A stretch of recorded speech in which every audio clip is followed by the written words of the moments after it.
नमस्कार, मैं वर्षना, आप देख रहे हैं प्राइम टीवी। वक्त हो गया है अहम बात का। सीएम योगी आदित्यनाथ एक बार फिर चुनावी रण में उतर चुके हैं। सीएम योगी आदित्यनाथ को दिल्ली फतह करने के लिए उतारा गया है। हरियाणा, जम्मू और महाराष्ट्र में मिली अपार सफलता के बाद एक बार फिर योगी ने दिल्ली में हलचल बढ़ा दी है।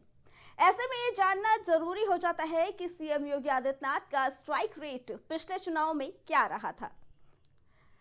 यूपी उपचुनाव 9 सीटों पर किया प्रचार। बता दें कि महाराष्ट्र में 18 सीटों पर प्रचार किया, 17 सीटों पे भाजपा को जीत मिली। तो वहीं हरियाणा में 14 सीटों पर प्रचार करने पर 9 सीटों पे जीत मिली। स्ट्राइक रेट 64% रहा। तो वहीं जम्मू कश्मीर में 4 सीटों पर प्रचार में चारों सीटें,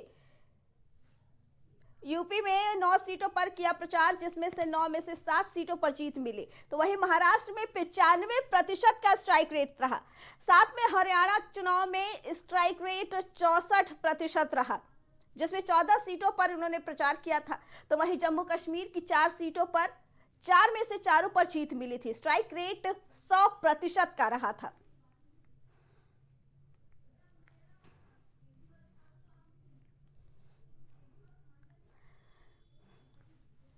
खबर की यह बात यह है कि दिल्ली के रण में क्या सीएम योगी आदित्यनाथ कमाल कर पाएंगे, क्योंकि यहां आप मजबूती से चुनाव लड़ रही है। केजरीवाल अपने मॉडल को लेकर जनता के बीच जा रहे हैं और एक से बढ़कर एक योजनाओं का ऐलान कर रहे हैं। खैर, देखना यह होगा कि क्या केजरीवाल के मॉडल के ऊपर योगी की गारंटी काम कर पाएगी या नहीं।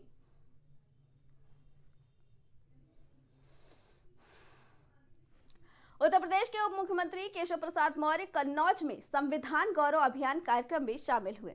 इस दौरान उन्होंने कांग्रेस और समाजवादी पार्टी पर गंभीर आरोप लगाए।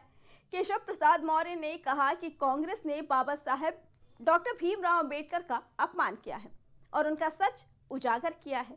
उन्होंने ये भी कहा कि सपा ने भी बाबा साहेब का अपमान किया और दोनों पार्टी एक समान है।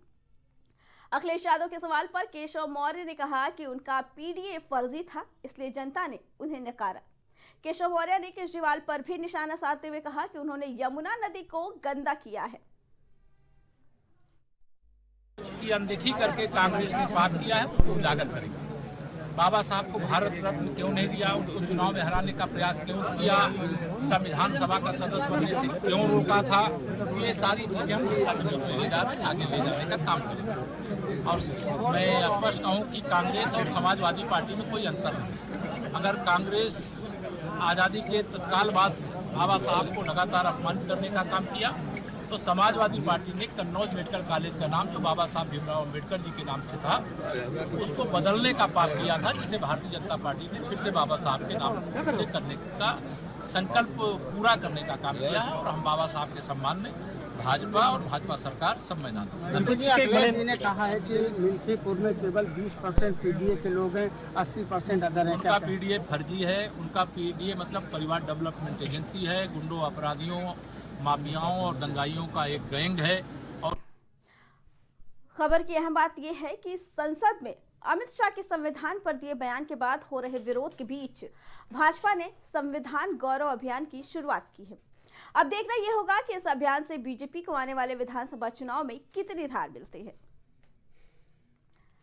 बता दें कि जहां सपा कांग्रेस ने भीमराव का अंबेडकर का अपमान करने का आरोप लगाया है, तो वहीं उन्होंने ये भी कहा कि संविधान गौरव अभियान चलाना चाहिए। बता दें कि डिप्टी सीएम केशव प्रसाद मौर्य ने लगातार आम आदमी पार्टी के साथ साथ सपा पर भी हमला बोला है।